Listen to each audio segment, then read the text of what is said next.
Hey everyone, today I just wanted to make a short video on a pretty cool clock, or rather pretty much the same clock twice but with changed timings. That is something quite useful because these are very bizarre timings.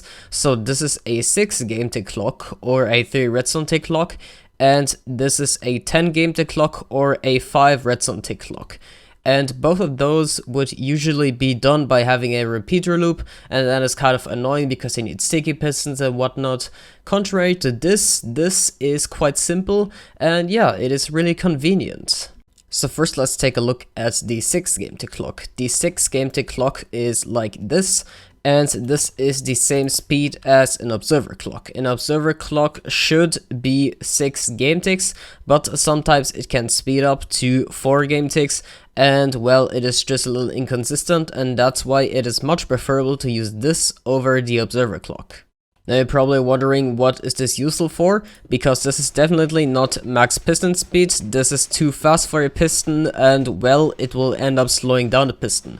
Well, this is useful for piston over pulsing, is what I call it. I made an entire video on it and I have linked it in the description, but the basic idea is that having 2 interfering pistons hooked up to the same output that pulses them faster than what they can handle, which is an 8 game tick cycle, they will end up having a reliable feed tape or a shifting floor or whatnot, and you can use that in farms. Right now this is pushing back and forth these 2 blocks of glass, and it is doing so 100% reliably, and this is because they're being pulsed at a rate of 6 game ticks both, and yeah, that's just what I call piston over pulsing. Once again, I have a video about that in the description.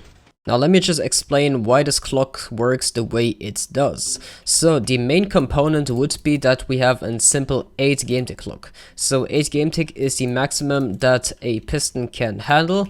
And let's just set it up with a repeater, and it is actually quite simple. You can do it much simpler than that, but this way is just done because of something else we need right there. But the basic idea is just that this repeater powers the dust powers the block powers the piston, and the torch on the side of the piston powers off. This is actually a Bedrock exclusive feature, and it just allows us to extend signals further than they should.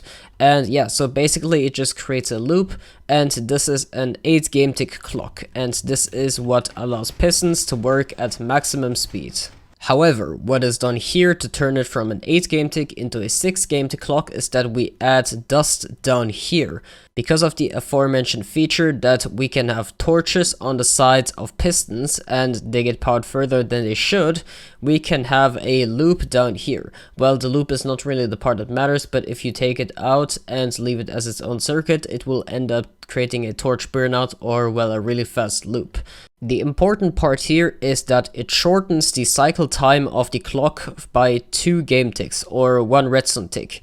The reason of that is because the torch will cause power the dust, and the dust powers the block, which powers the piston, and that unpowers the torch. Well, the repeater would only do so 2 game ticks later or 1 redstone tick later through powering that dust, that block, and then the piston.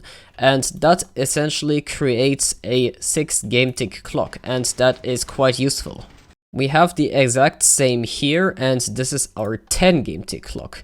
Now this one also has a very particular use. 10 game ticks is half a second. 1 real life second passes in 20 game ticks, and this is half a second. And it just so happens to be the fastest you can shoot a wither with snowballs, and it will still break blocks at max speed. So yeah, that is very useful for wither based farms.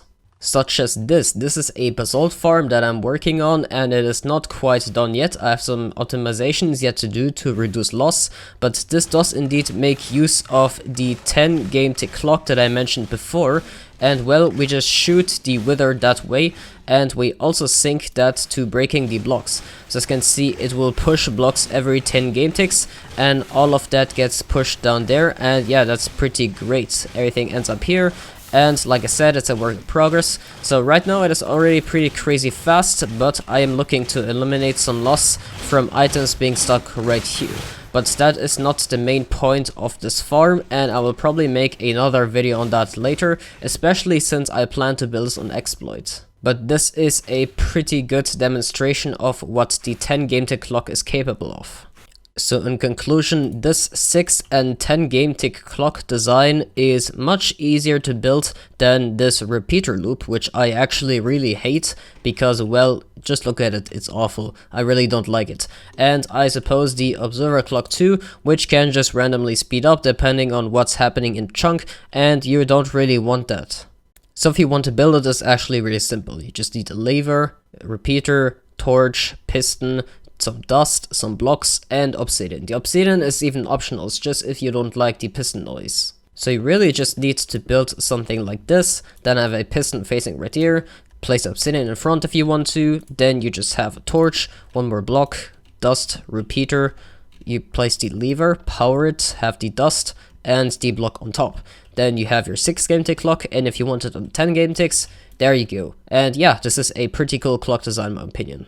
So in the past I wouldn't really have done videos on smaller things such as this, but the other day I found myself searching on YouTube for stuff that is similar to this in this format. You know, small things that don't really have that much use in itself, but they are actually very niche and very useful in certain situations. And I thought, well, why not just make a video on it? And well, here we are. So I feel like that small discoveries can be just as cool as large ones, but well, yeah, it just really depends on if they're useful or not. And in this case, it's useful for sure, so yeah, that's pretty cool. Anyways, thanks for watching, not trying to waste your time, join the Discord, subscribe, and I will see you around. Bye!